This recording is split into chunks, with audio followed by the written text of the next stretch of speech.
आप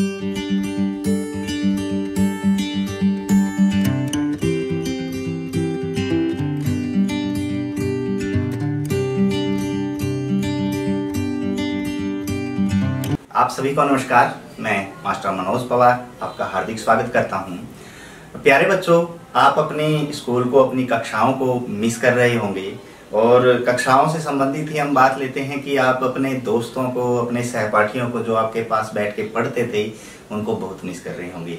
लेकिन जरा ध्यान से एक बार सोचिए कि वो कौन कौन से साथी जो आपके साथ कक्षा में थे या हैं अभी भी, उनकी एक बार चेहरा, उनका एक बार कद काठी, उनके एक बार कपड़े वगैरह को ध्यान में रखिए तो आप देखें कि आपकी कक्षा के अंदर भिन्न भिन्न ऊंचाइयों के बच्चे हैं, है ना?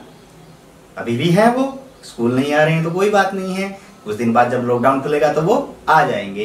तो आप देखिए आपकी कक्षा में सबसे छोटा बच्चा कद का कौन सा है,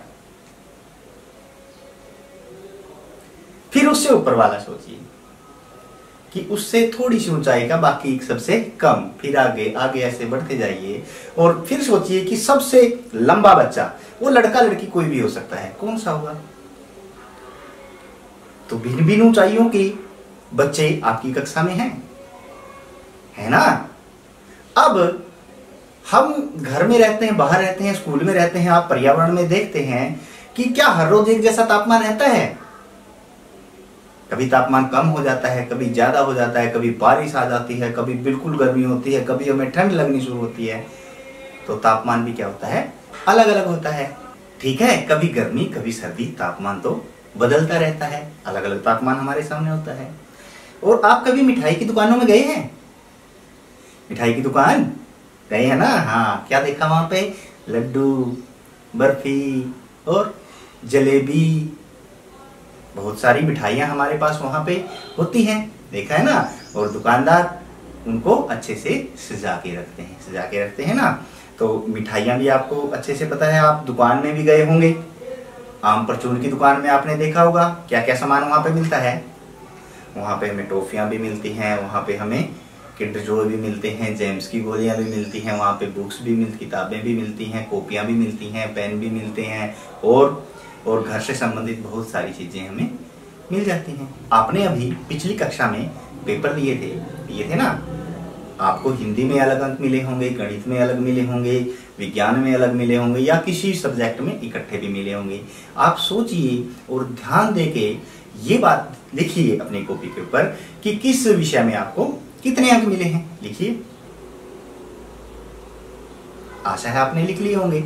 अब जो मैंने आपके साथ ये बात की वो ऊंचाइयों से संबंधित हो, वो तापमान से संबंधित हो, वो फिर मिठाइयों से संबंधित हो या आपके अंकों से संबंधित हो, यहां से हमें क्या प्राप्त हुआ? कुछ सूचनाएं प्राप्त हुई है ना? जानकारी हुई है कि मिठाइयां कितने प्रकार की होती हैं, तापमान कम ज्यादा भी होता है, हमारी कक्षा में भिन्न भिन्न ऊंचाइयों के बच्चे हैं या फिर अंक हैं जो हमें परीक्षाओं में मिले हैं, वो अलग अलग भी हैं, इकट्ठे भी हो सकते हैं। तो प्यारे बच्चों, जो ये सूचना और जानकारियां हमें मिली हैं इनका हमने संग्रह कर लिया ना? हमें पता है कि कौन सा बच्चा हमारी कक्षा का छोटा है, फिर उससे बड़ा ये जानकारी हमें मिली, तापमान के बारे में मिली, मिठाइयों के बारे में मिली और अपने अंकों के बारे में मिली। इन जानकारी और सूचनाओं के संग्रह को हम क्या बोलते हैं? जी हाँ, आंकड़े बोलते हैं। जानकारी और सूचनाओं के संग्रह को हम आंकड़े कहते हैं, ठीक है? अब थोड़ा सा आगे बढ़ते हैं। आप अपने घर परिवार में देखें, आपको यदि बोला जाए कि रोटी ले आओ तो आप कहाँ जाएंगे? बिल्कुल सही, रसोई में जाएंगे। यदि आपको बोला जाए कि आप अपनी बनियान लेके आओ, आप कहाँ जाएंगे? आप अलमारी के पास जाएंगे, क्योंकि आपको पता है कि वो चीजें वहां पर व्यवस्थित रखी हुई हैं। आप अपने किचन में देखेंगे, जाके रसोई में देखेंगे, मसाले, चीनी, आटा, दाल, सब्जी सारी की सारी आपको वहां पे व्यवस्थित मिलेंगी। और यदि आप अलमीरा में देखेंगे तो कपड़े भी आपको लगे हुए मिलेंगे। एक जगह आपके कपड़े होंगे, दूसरी जगह आपके मम्मी के या आपके भाई के, आपकी बहन के या आपके पापा के। इस प्रकार से उनको व्यवस्थित रखा जाता है ना?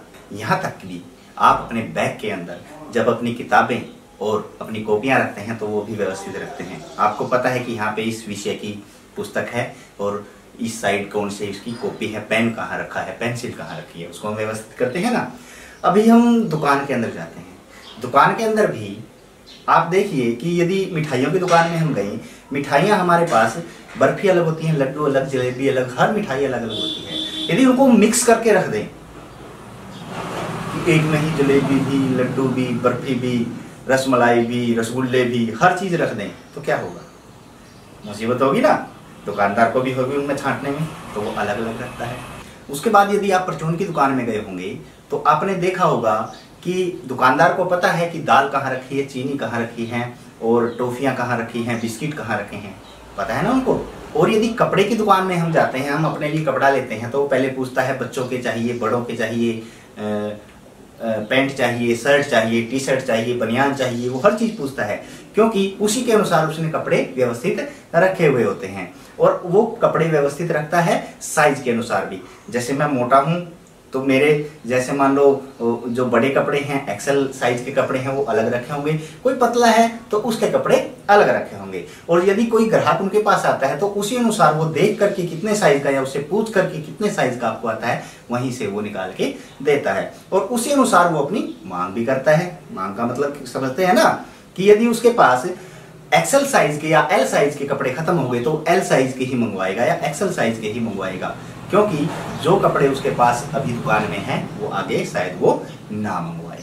ठीक है ना, इसी अनुसार वो निर्णय भी ले लेता है। ठीक है ना। इसी प्रकार हम जूतों की दुकान में, चप्पलों की दुकान में जाते हैं तो आपको देखा होगा बच्चों के, बड़ों के जूते चप्पल कंपनी के हिसाब से भी अलग अलग लगे होते हैं और दुकानदार उन प्रकार उनको व्यवस्थित करता है और देखता रहता है कि किस साइज के जो जूते हैं वो खत्म हो गए हैं तो उनकी वो डिमांड करता है। ठीक है ना। अब ये व्यवस्थित करने से उसको क्या आसानी हुई है दुकानदार, आपको पता है ना। उसको पहली आसानी हो गई है क्या, कि उसको बार बार हर कपड़े को उठाकर या हर जूते को उठाकर देखना नहीं पड़ेगा या उसको पहनाकर ग्राहक को दिखाना नहीं पड़ेगा। उसको पता है कि इस साइज वाले यहाँ रखे हैं, इसको ये आएंगे तो मैं इसको यही दिखा देता हूँ। वो अपनी कंपनी के अनुसार, अपने रेट के अनुसार, अपनी पसंद, अपने रंगों के अनुसार ग्राहक को चुन लेता है। ठीक है। दूसरी बात, दूसरा फायदा क्या हो गया कि उसको यह पता है कि कौन सी साइज के जूते या कपड़े मेरे पास खत्म है, मैं उनको मंगवा लेता हूँ। या दुकानदार मिठाई वाला देखता रहता है कि लड्डू खत्म हो गए हैं क्या, मुझे लड्डू बनवाने हैं क्या, या फिर जलेबी खत्म हो गई है तो जलेबी बनानी है क्या। तो इसी प्रकार व्यवस्थित रखने से क्या फायदा हो गया कि सूचनाएं एकत्रित करने में और निर्णय लेने में क्या हो गया, आसानी हो गई। इसी प्रकार यदि हम इन आंकड़ों को जो हमने स्टार्टिंग में लिए थे, शुरू में लिए थे, उनको हम व्यवस्थित कर दें तो इनको समझने में, इनको जानने में, इनके बारे में जानकारी प्राप्त करने में और इनके संबंधित निर्णय लेने में हमें आसानी होगी। जिस प्रकार वस्तुओं को हम व्यवस्थित करते हैं उसी प्रकार आंकड़ों को भी व्यवस्थित किया जा सकता है। इन्हीं आंकड़ों को व्यवस्थित करने को हम आंकड़ों का प्रबंधन कहते हैं। क्या बोलते हैं?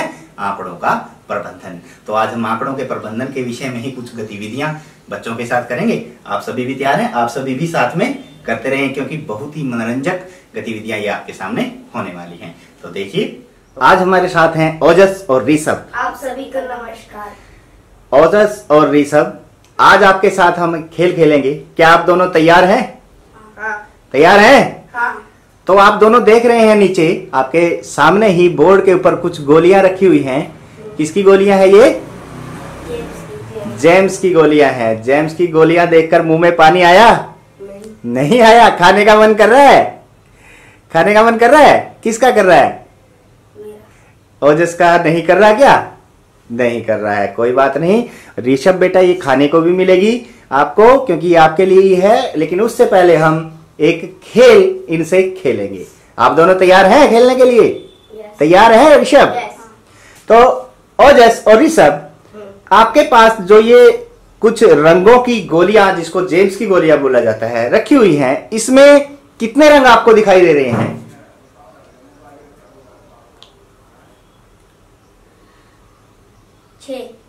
6 रंग आपको दिखाई दे रहे हैं। आपने देख लिया रंगों के आधार पर इन गोलियों को। अब इन 6 के 6 रंगों की गोलियों को आप अलग अलग कीजिए, अलग अलग ढेरी इनकी बना लीजिए।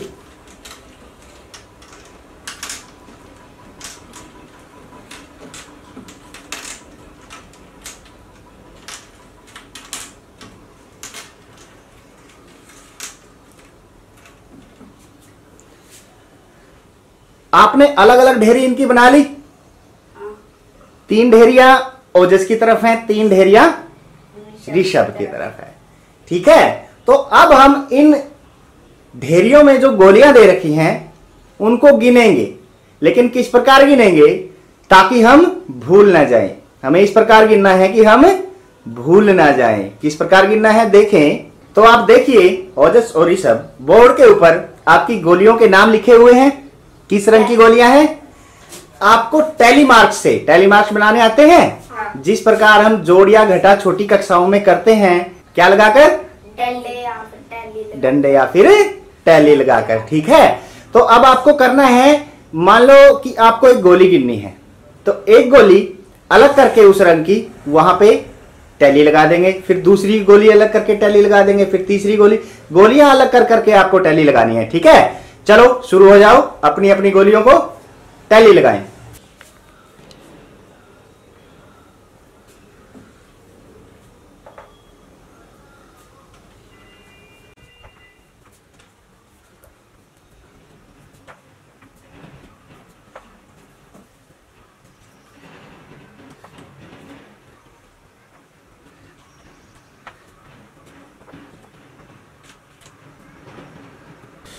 हाँ, बहुत बढ़िया, ओजस और ऋषभ ने अपनी अपनी टैली लगा ली है।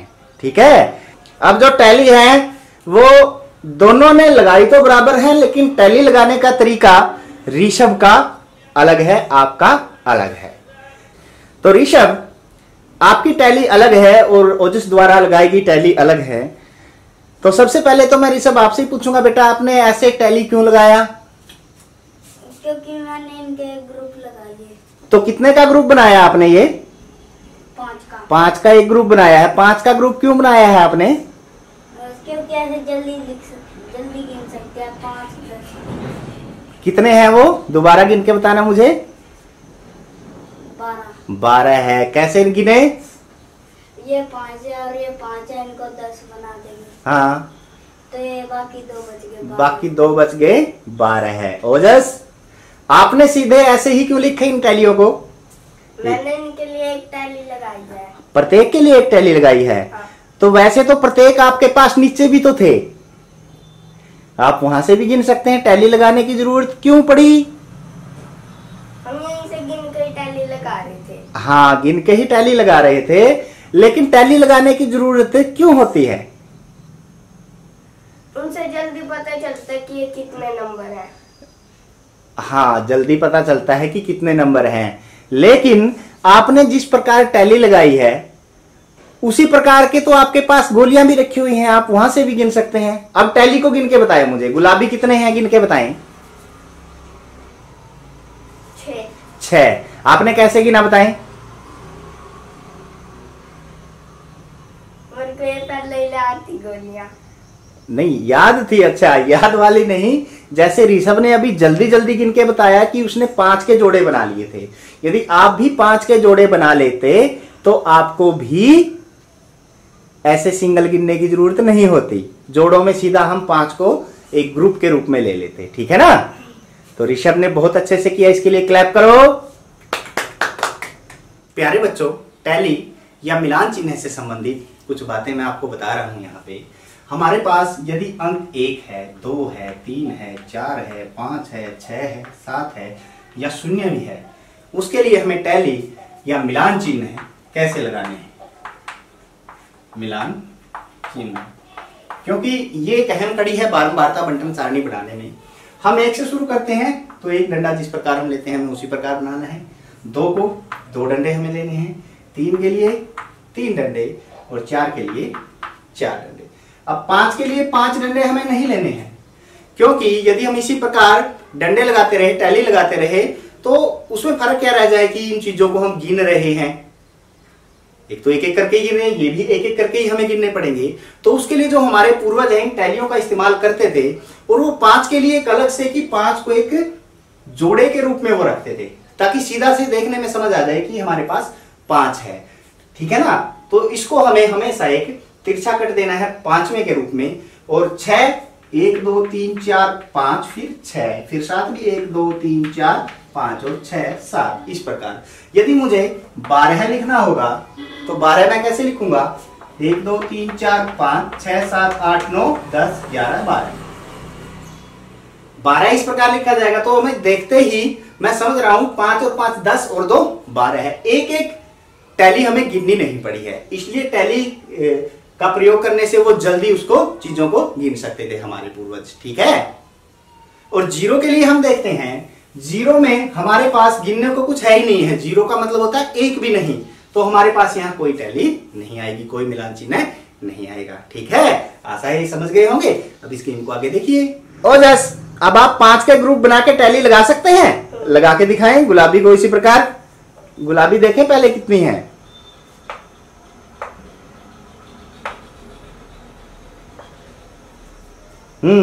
आगे भी पीले देखें।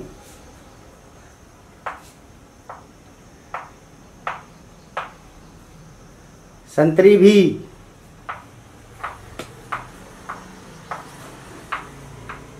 बहुत बढ़िया ऋषभ, और जिसके लिए ताली बजाओ बेटा, क्लैप करो। बहुत अच्छे तरीके से इसने टैली लगाई है। ठीक है, अब नीचे हम इनके नंबर्स लिख देते हैं।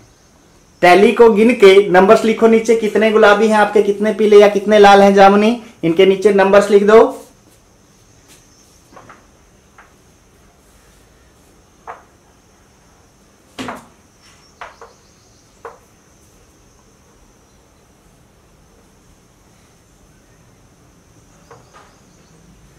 बिल्कुल बढ़िया, ओजस और ऋषभ दोनों ने बहुत अच्छे से इन नंबरों को लिख दिया है। अब मैं कुछ प्रश्न आपसे पूछूंगा, आप इनमें से देख के ही आपको बताना है। आप बताएं कि सबसे ज्यादा कौन से रंग की गोलियां हैं? लाल। लाल रंग की कितनी गोलियां हैं? लाल। लाल रंग की कितनी गोलियां हैं? 12 गोलियां लाल रंग की हैं। और सबसे कम गोली कौन से रंग की है? 3 की। 3 की है। रंग पूछा है मैंने। पर्पल। पर्पल मतलब जामुनी रंग की 3 गोलियां सबसे कम हैं। अच्छा, कोई गोलियां ऐसी भी है जो बराबर हो? कितनी रंगों की गोलियां? हाँ। किस किस की है? 7 संतरी और ब्लू। संतरी और ब्लू, नीला और संतरी दोनों समान रंग की गोलियां हैं। ठीक है, और क्या आप बता सकते हैं कि कुल गोलियां कितनी हैं?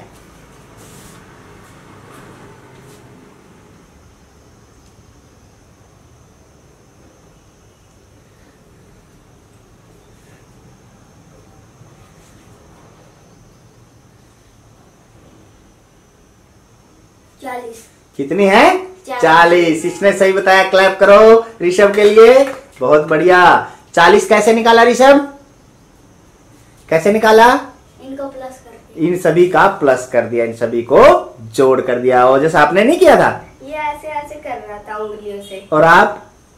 मैं तो इनको गिन रहा था। अच्छा, गिन रहे थे। चलो कोई बात नहीं, अगली बार आप अच्छे से बताना। ठीक है, अब दोनों ने बहुत बढ़िया तरीके से जवाब दिए हैं और बहुत अच्छा आप दोनों खेले हैं। तो अब ये गोलियां आप में बांटनी है। दोनों बराबर खेले तो बराबर बांटेंगे ना। कुल गोलियां कितनी है? 40। 40। तो दोनों को यदि बराबर बांटा जाएगा, कितनी कितनी गोलियां आपको मिलेगी? 20 पहले से ही निकाल के रखा है। अपने हिस्से का तो ध्यान में रखा जाता है। ठीक है, तो आपको 20 गोलियां मिली हैं। अपनी 20 गोलियां मजे से लेकर खाइए, बांट लीजिए आपस में 20 गोलियां। अलग अलग रंग की ली जा रही हैं। बराबर हो गई? तो अब ये गोलियां खाइए और अगले गेम के लिए तैयार हो जाइए। अगले गेम के लिए तैयार हैं? गोली खा के तैयार हो जाइए। चलो, तो ओजस और ऋषभ, एक और गेम खेलने के लिए आप तैयार हैं? यस।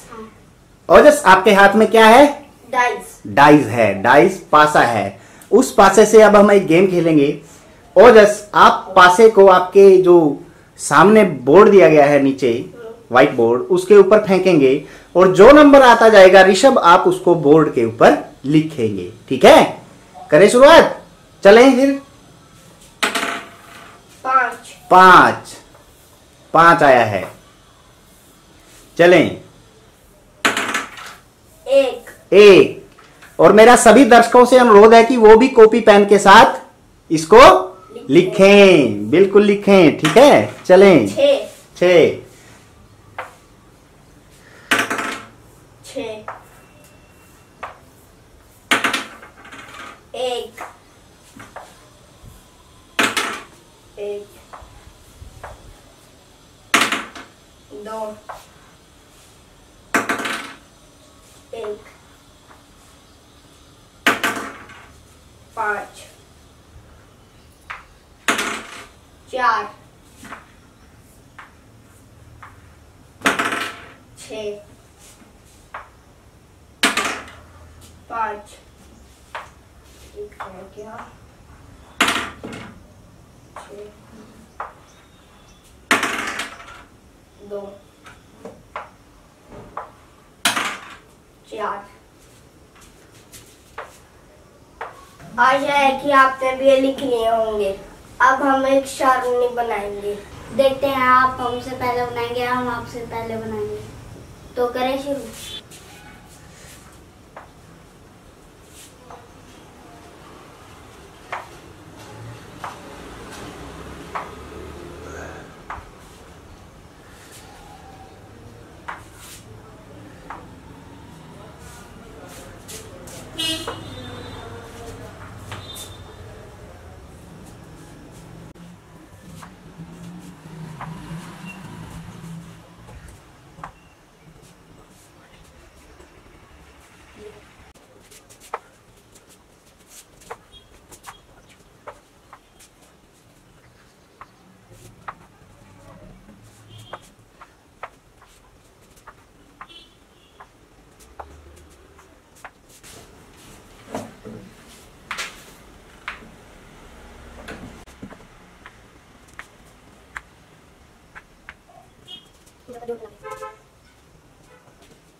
ठीक है, ऋषभ ने बहुत अच्छे से किया। क्लैप करो इसके लिए ओजस, बहुत अच्छे से किया। अच्छा ऋषभ, आपने ये बारंबारता बंटन सारणी बना ली है ना। इसमें आपको मिलान चिन्ह में 3 की जगह खाली क्यों छोड़ी? यहाँ पे क्योंकि लिखा नहीं है। क्या 3 नहीं था? 3 नहीं था तो वो खाली होगी और बारंबारता क्या होगी? शून्य हो गई। ठीक है, अब इसमें से कौन से अंक की बारंबारता सबसे कम है? ध्यान से देखें। 2। किसकी बारंबारता सबसे कम है? 3 की। 3 की। ऋषभ ने सही बताया। कितनी है 3 की? 0, शून्य, एक बार भी नहीं आया है। ठीक है ना? ठीक है ओजस। और सबसे ज्यादा बारंबारता किसकी है? 1 की। 1 की। कितनी है? 5। और कुल कितनी बार पासा फेंका गया? 17 बार। 17 बार जो टोटल आया। ऋषभ ने सही जवाब दिए हैं। क्लैप करो ओजस ऋषभ के लिए, बहुत बढ़िया। और यदि दर्शकों आपने भी बारंबारता बंटन सारणी पूरी कर ली है तो आप भी कमेंट बॉक्स में इसको डालिए। ठीक है, तो मजा आया इस गेम में? तो चलो अब हम एक और गेम खेलते हैं। खेलें? ठीक है, तो ओजस और ऋषभ नया गेम खेलने के लिए तैयार हैं? यस। और सभी दर्शक भी हमारे साथ इस गेम को खेलेंगे और देखते हैं पहले ओजस या ऋषभ इसको करते हैं या दर्शक इसको करके हमारे कमेंट बॉक्स में डालते हैं। ठीक है, आप देखें बोर्ड के ऊपर कुछ आकार लगे हुए हैं, दिख रहे हैं ना आकार आपको? कौन कौन से आकार हैं ये? Triangle, circle, triangle, circle, square और हेक्सागन। तालियां बजाओ। पहले तो अपने आकारों को बहुत अच्छे से परखा है, समझा है। ठीक है, अब आपको क्या करना है, इनमें से जिस आकार के जितने भी आपको आकार दिखाई दे रहे हैं उनको मिलान चिन्ह के रूप में बारंबारता बंटन सारणी में लिखना है। ठीक है ना? पहले मिलान चिन्ह और फिर बारंबारता और कुल भी आपको लिखना है। देखते हैं कौन पहले करेगा। आपका समय शुरू होता है अब। चलिए,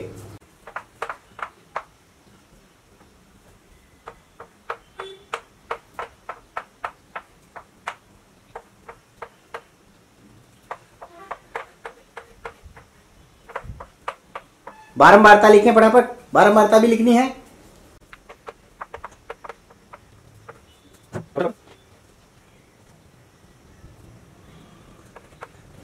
दिखा ऋषभ, ऋषभ ने कंप्लीट कर लिया है। ओजस लिखें। ओजस नहीं पूरा किया है, दोनों क्लैप करें। क्लैप करें। लेकिन जीता कौन है इसमें? ऋषभ जीता है। ऋषभ ने टोटल पहले किया। आप टोटल लिखने में देरी कर गए ना? क्यों देरी हुई आपसे टोटल लिखने में? क्योंकि मैं यहाँ से गिन रहा था। आपने इसको यहां से गिना। आपने इसको कहां से गिना है? यहां से। इन सबका क्या किया आपने?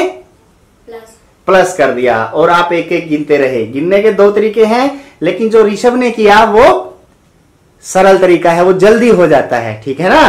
तो इसलिए वो जीत गया। तो देखा आपने, ओजस और ऋषभ दोनों ने इस तालिका को पूरा कर लिया है। आशा है कि आपने भी पूरा कर लिया होगा। यदि पूरा कर लिया है तो कमेंट बॉक्स में उसको जरूर डालें। ऋषभ इसको इसलिए जीत गया क्योंकि इसने जोड़ किया था और ओजस यहाँ गिनता रहा। इनको गिनता रहा ना ओजस, यहाँ इसको देरी लग गई है। लेकिन कोई बात नहीं है, जिसका जैसा तरीका होता है वो उस तरीके से करे। ये तरीका आसान रहता है कि बारंबारता का जोड़ हम जोड़ के रूप में ही करें तो बेहतर है। इनको गिनने में हमें समय ज्यादा लगता है। ठीक है? तो आशा है कि बारंबारता बंटन सारणी आपको अच्छे से बनानी आ गई होगी। आपको भी आ गई ऋषभ, ओजस आपको भी आ गई है, इनको भी आ गई है, तो आपको भी आ ही गई होगी। और आशा करते हैं कि आगे आने वाले क्वेश्चंस जो इससे संबंधित है वो आप आसानी से हल कर लेंगे। ठीक है?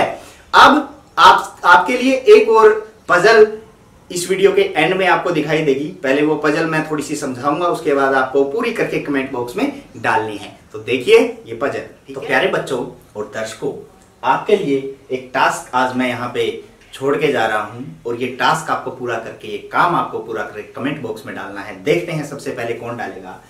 मेरे पास ये 5 बार है। कितनी बार है? 5 बार। पांचों की पांचों बार हमें 2 का प्रयोग करना है और हमें गिनती बनानी है। जैसे 1, 2, 3, उसी प्रकार 4, 5, 6, 7, 8 और 10 बनना चाहिए। इन सभी के ऊपर संक्रियाएं करके उनका जोड़ घटा गुणा भाग, आप कुछ भी संक्रियाएं जोड़ घटा गुणा भाग से संबंधित यहाँ पे ले सकते हैं। जैसे मैं एक आपको करके दिखा रहा हूं। एक को आप देखिए कि एक किस प्रकार से आएगा, इनका जोड़ घटा गुणा भाग कैसे भी। मैं पहले वाले तीनों को जोड़ रहा हूं, फिर 2 से भाग करके और 2 घटा रहा हूं। आप इसको ध्यान से देखें, इन तीनों का जोड़ कितना हो गया? 6। और 6 को मैं 2 से भाग दूंगा, हमारे पास कितना आ गया? 3। और 3 में से 2 गई, क्या बच जाएगा? 1। 1 हमारे पास आ गया। अब 2 देखिए किस प्रकार से बनेगा। पांचों का इस्तेमाल करना है। 2 + 2 घटा 2 + 2 घटा 2। ठीक है ना? ये 2 से 2 कट जाएगा, एक जोड़ एक घटागा और हमारे पास 2 ही बचेगा। 3 किस प्रकार से बना सकते हैं आप देखिए। 4 किस प्रकार से, 5 किस प्रकार से और 10। 2 + 2 + 2 + 2 + 2, ये कितना बन गया? 10 बन गया। ठीक है? तो इसी प्रकार से जैसे मैंने 1 बनाया है, 2 बनाया है और 10 बनाया है, बाकी जो संख्याएं बच गई 3, 4, 5, 6, 7, 8, 9, ये आपको इन्हीं 2 जो 5 हमारे पास 2 अंक दे रखा है, इन पर संक्रियाएं करके आपको बनाना है। देखते हैं सबसे पहले कौन बनाएगा। और आपने इस वीडियो को देखा, ऐसा आशा है कि आपको ये अच्छी लगी होगी। इसी तरह की और वीडियो देखने के लिए हमारे साथ बने रहें। तब तक के लिए बाय बाय।